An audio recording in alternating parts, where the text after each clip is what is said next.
Welcome back everyone. We're on day 2 of this build.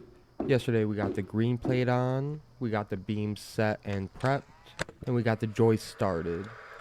Today we're moving forward with getting it all closed in. We'll get the full deck on, and we'll even get some walls up for day 2. If you missed it and you want to see how we got here, I'll have a link to day 1. So yeah, with that we'll just get right into it. So as you see, we do have a lot more joists here than where we left off at on day 1. My battery died quite early on in the day, but today I did catch all of the footage. So what I'm installing here are little things called lookouts. They're pretty much just small blocks going around the perimeter of the house to help close it in with the rim board. They'll usually only be on like the left or the right side of the house, but it kind of depends on the layout of the joists.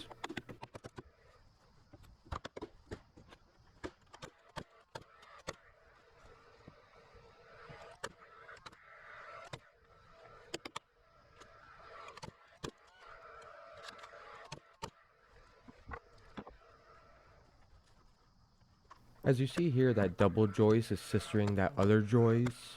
So that means some of these lookouts will be an inch and a half in difference. I do end up mixing one of them up here and putting in the wrong one. I will be leaving mistakes in my videos when it happens. I think it's important to show that mistakes happen all the time on these kind of jobs. The important thing is you just fix it and move on.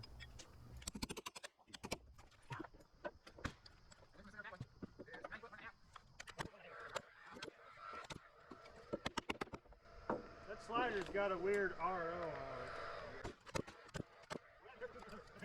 For this block, it does fall directly on layout where the bolt is, so I just mark it so I could cut it out with a saw.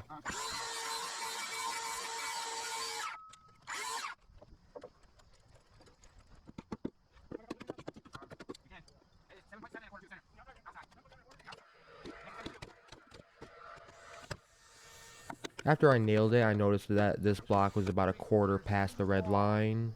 Since it was already nailed, I used a sawzall to cut it down about a quarter.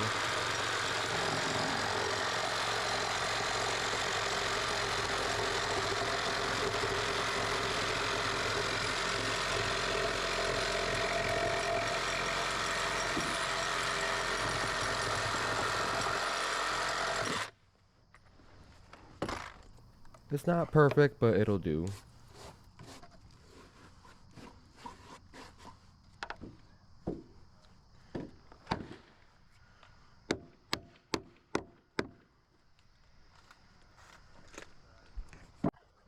Just a few more lookouts here and we'll be all done with those.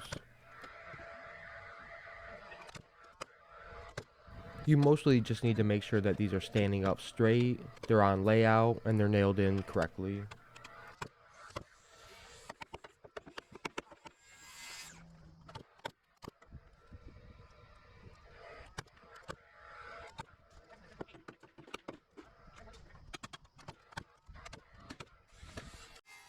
So to finish off this basement, we just got these two pieces of rim board here. You want to make sure the crown or the bend in the board is facing up, so that eventually the weight of the house will push it down and make it straight.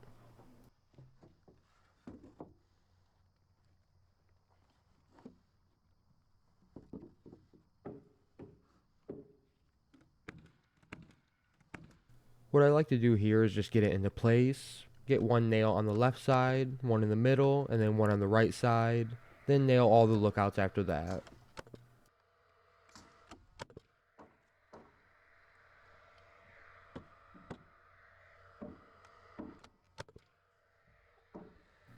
Two or three nails per lookout is fine, with one into the green plate here and there.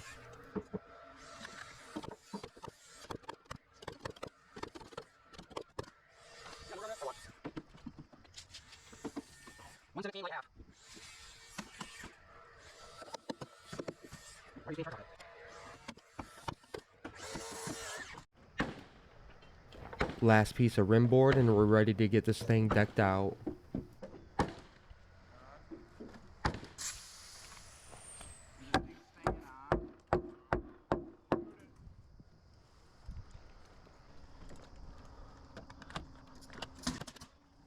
If you have any questions about the process up to this point, go ahead and ask in the comments.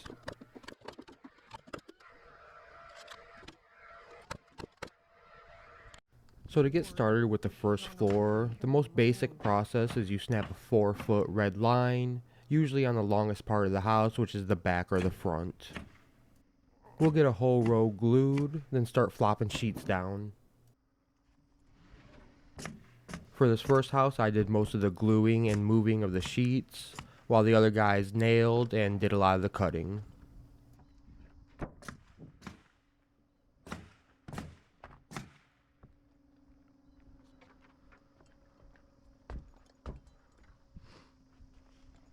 You want to make sure all these sheets are lined up on the red line.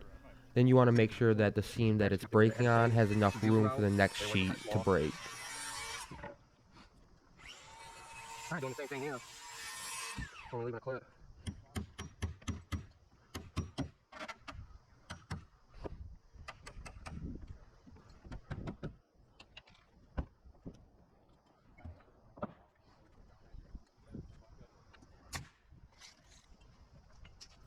It's best to keep a consistent layout nailed for all these joists. If you just nail them willy-nilly, they can still be crooked, and you'll be able to see that from the basement. The last one he gave it some more room if you were going to attack it. If not,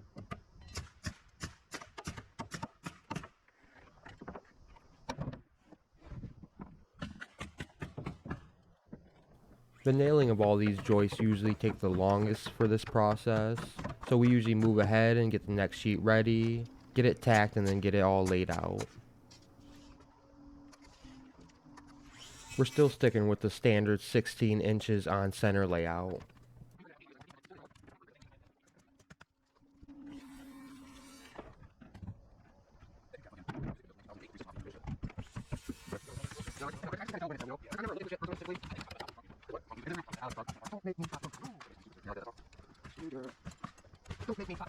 With the first row done, I move on to glue the second row. This standard glue gun I'm using right here can be a real pain on the hands.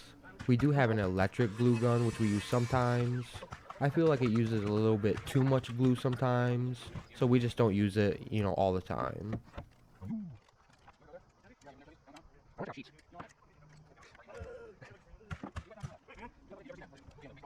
yeah.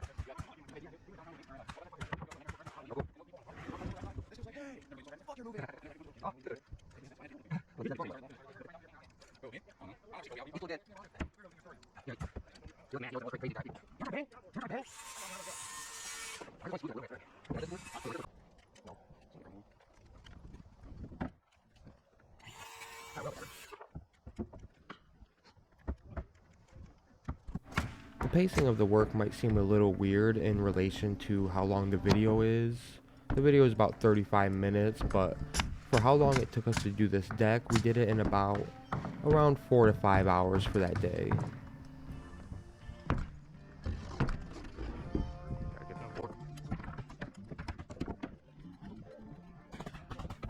This floor sheeting is tongue and groove, so I get my beater board here with the sledgehammer, give it a few whacks and make sure it's in there nice and tight.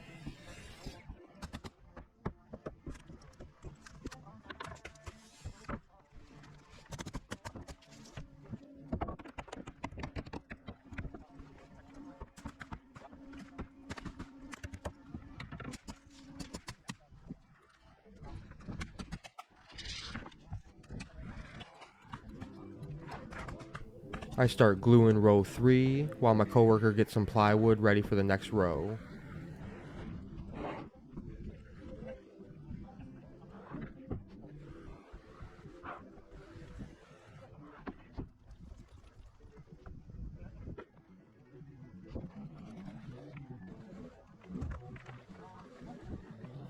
The nice thing about this basement is it is a crawl space basement, which means it's only about 4 or 5 feet down. We're not always that lucky, sometimes we're working on an 8-foot foundation.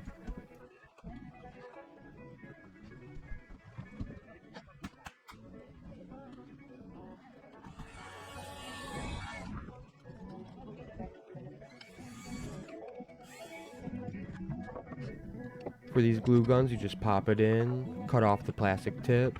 Usually I like to just stick a nail in there and poke it, or you could use the poker that's on the glue gun itself.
I do like putting on the first floor of most houses. Generally though, when you get down to the end of it, it is pretty tiring. This is 3/4 inch plywood, which is about 75 pounds a sheet, so it could really wear on you when you get to the end.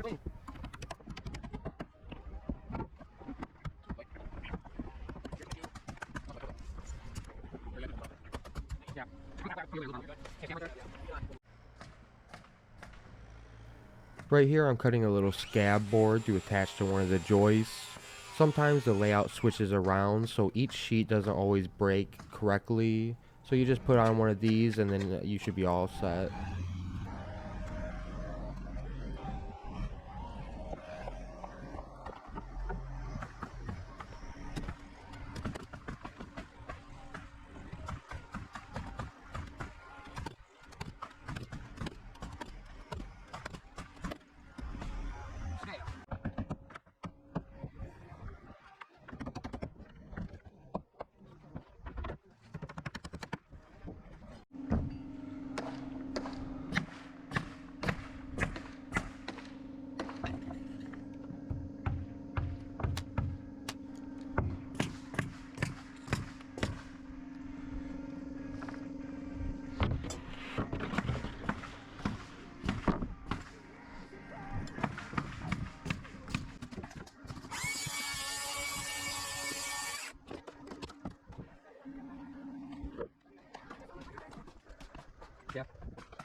This plywood generally comes all bundled together with straps, so sometimes you'll get some of these lips that are damaged.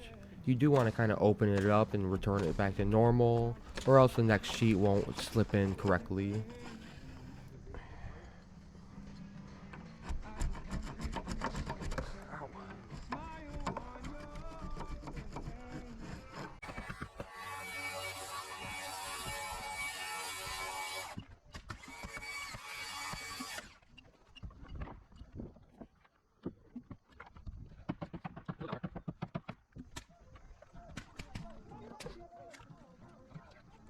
The only main thing we got here on this basement is that little crawl space hole. It depends on what you're building for the house, but generally you'll just have like either a basement stairway, a crawl space hole, or you'll have some type of more elaborate staircase with a landing. So for the next 3 or 4 minutes I kept it at a normal speed, and there's a couple reasons for that. The main one being that there was no music playing for a little while. Generally, we like to listen to music all day, but of course, if I'm making YouTube videos, it will flag the copyright constantly. The second reason is to show you the pace at which we work at. When you're watching a video, it might not seem as accurate when everything's fast forwarded and whatnot, but generally we just work at a steady, moving pace constantly. So just in case you're interested in getting in this line of profession, just so you kind of know what a normal day looks like, it's not all hectic constantly.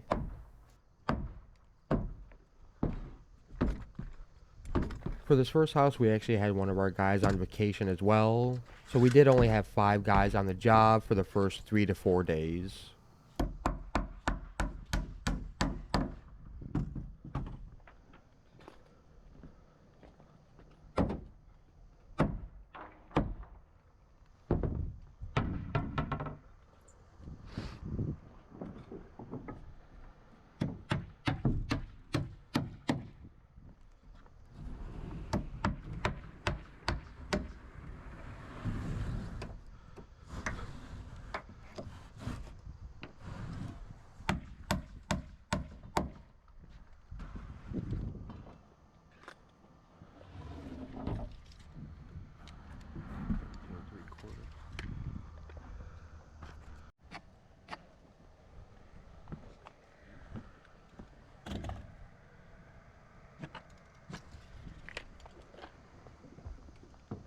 If you have any questions about the gear or tools that we use, go ahead and leave a comment. Or if you have any general questions about what we're doing.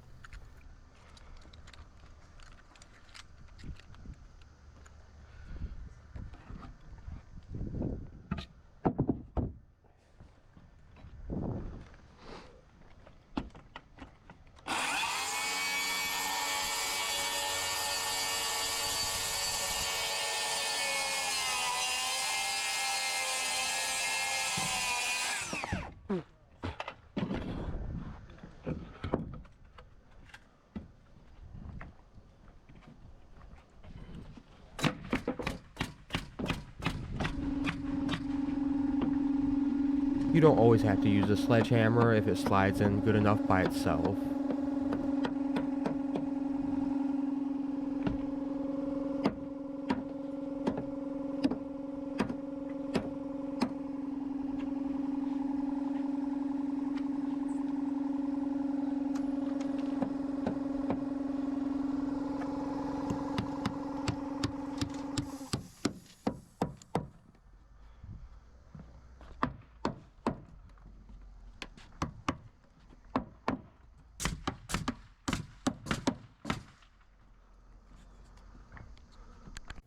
And with that, we just get the last piece or two on, cut the borders, and make sure you have a piece for your access hole.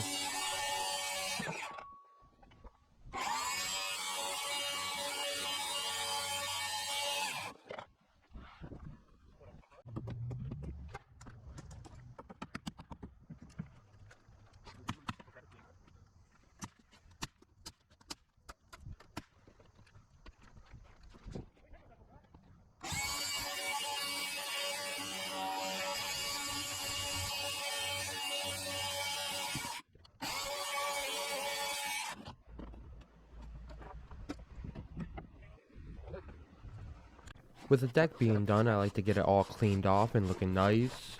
While we were finishing decking the front, we had another guy that was starting to pop wall lines from the back.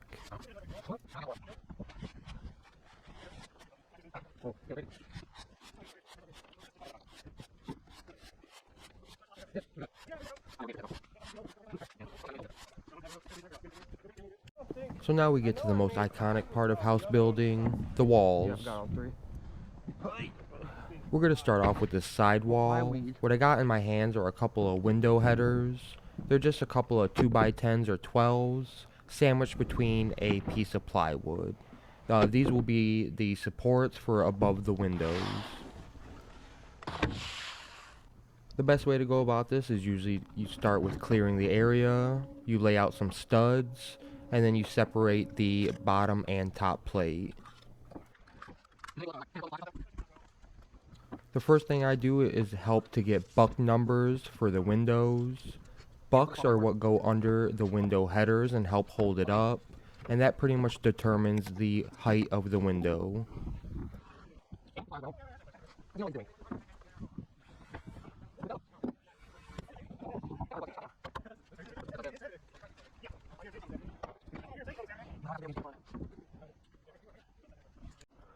When building my walls, I like to prep the windows and doors first. So you nail the buck on the king stud, make it all flush, and then nail that to the header.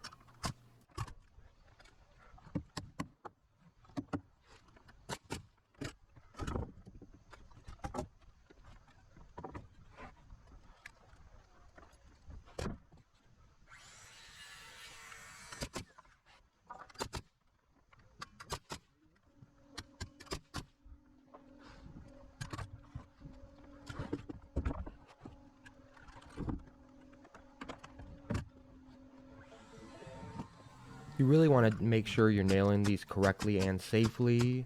If you don't nail it correctly, it's not going to hold the header right. And if you're not doing it kind of slow, you can hurt yourself. I have had a nail slip and hit me in the foot before.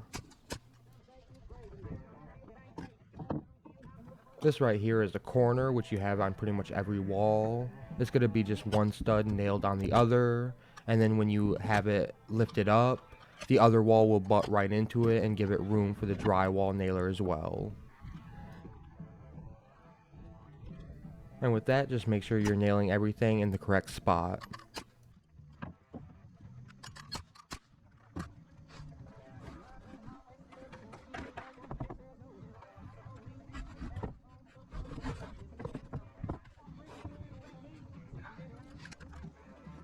The way I like to do it is I'll keep my pointer finger on top there. What that's doing is making sure that the boards are nice and flush, and then I get one nail in the bottom, move my hand, and then nail the rest.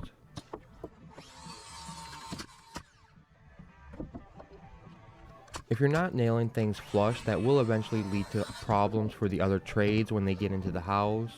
It'll leave bad bumps for things like drywall and siding in the future.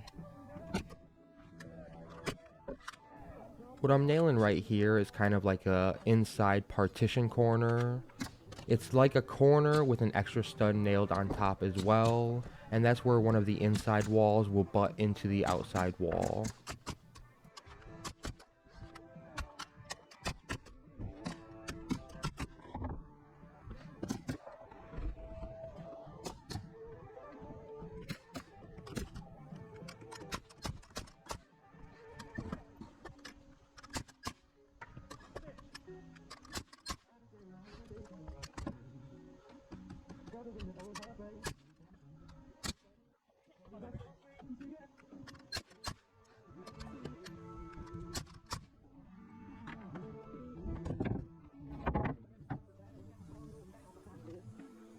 This next set of bucks I end up nailing were cut wrong. They ended up a little bit too long, which is not too much of a problem because we just cut it back down after I fixed the mistake.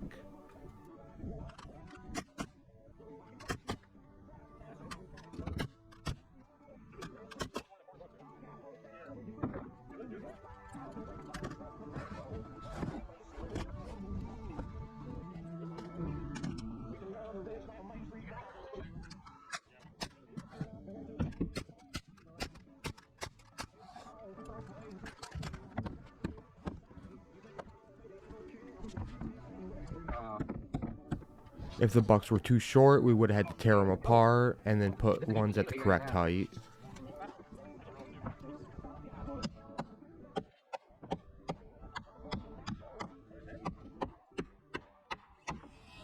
I just saw shorter studs, so I nailed it to the other one.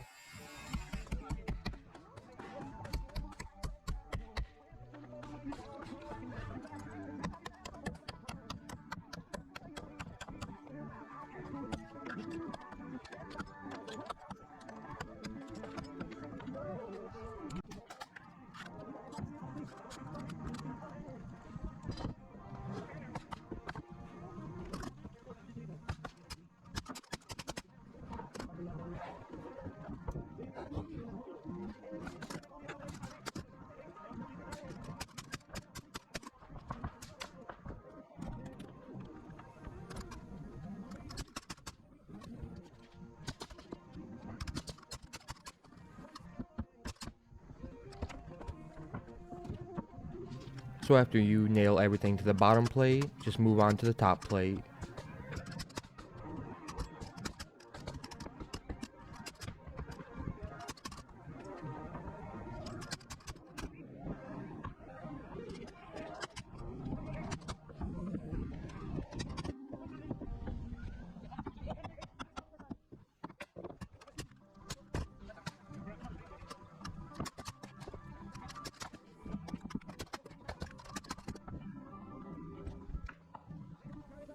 The top plate for walls is slightly different than the bottom. We put on an extra top plate, which will help make the wall sturdier, and it'll help them interlock when you connect the walls together.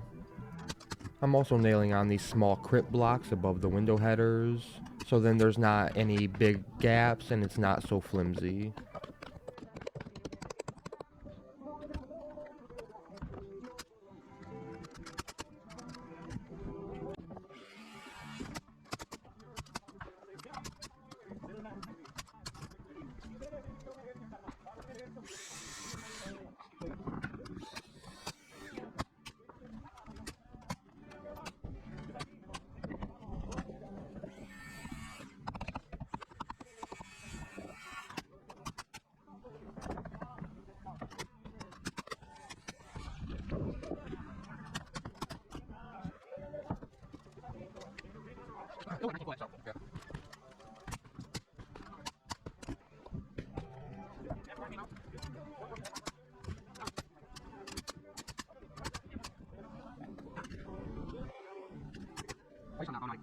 We leave gaps in between these top plates, which is also called a partition, which another wall will interlock with. The top plates are another important thing to keep flush. You have to eyeball and straighten all these walls after they're all stood up, so you want them as even as possible. These are what we call kicker blocks. I'm going to nail them to the deck so then when we push up the wall, we have something to push up against.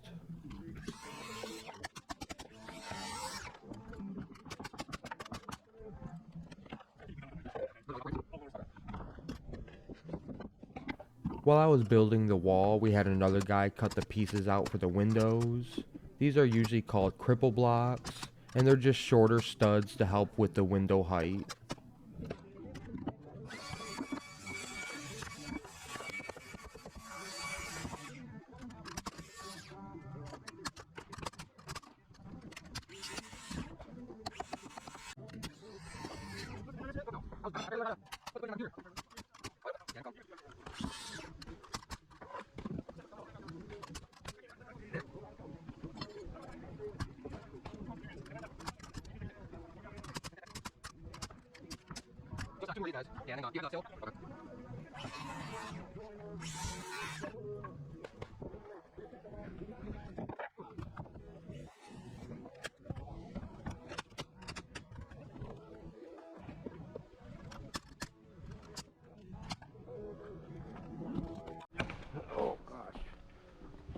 What I'm doing here is I'm taking this little sill block, I'm transferring the layout from the bottom to the top, so then when I nail it, I don't have to pull it manually. This trick doesn't look too useful at the moment, but you'll definitely notice its use when I do it on a bigger window later on in the video.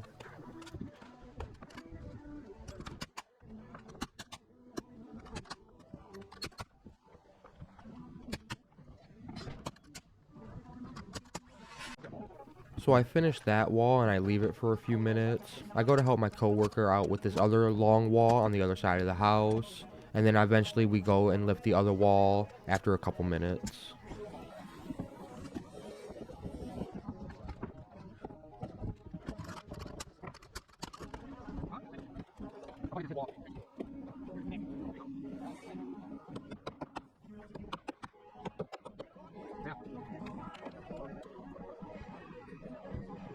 There's a few ways you could go about lifting walls. There's the way we did right here where you just put the kickers up and lift it normally. Or you can nail the bottom plate down, get it all plywooded and papered, and then lift it then. This wasn't really a big wall with a lot of headers, so it was pretty easy for us to lift. Once you got your wall up, you just get it where it needs to go, nail it in place, and then brace it up with a couple of studs. But I let them finish that while I go work on the other wall.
Building walls can be pretty fun. One of the downsides though is you have to bend over quite a bit.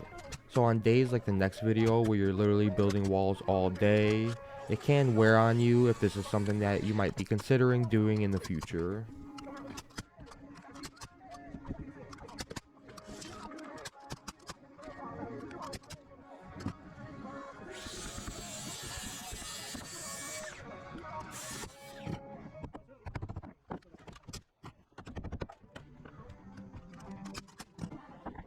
So unfortunately I did end up missing us lifting up that other wall over there. Since I am new at recording and having a GoPro in general, sometimes I do forget to turn it on when we do stuff that is interesting. But regardless, we move on to the back wall, which is the third one we're going to stand for the day, which has a little bit bigger headers.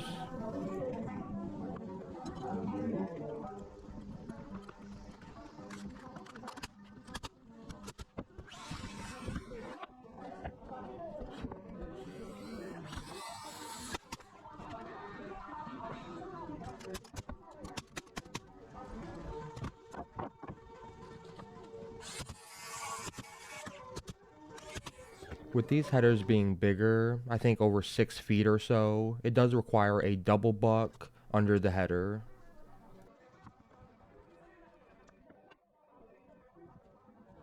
So that about wraps up day 2 on this job. We went from basement joists all the way to having 3 walls up, which I think is quite productive for one day. It looks like I also missed a shot of us lifting up this back wall, but that's alright. I got lots of shots of us doing walls all day for the next video. I do want to give a thanks to the people who are already watching and subscribing to the channel. I didn't expect to get anything right away, so it really does mean a lot to me. So with that, I'll let you watch me finish up here for the day. If you want to see how we got to this point, I'll link the day 1 video here at the end. And if you want to watch us build this house to completion, definitely subscribe and I'll catch you on the next video. Thank you.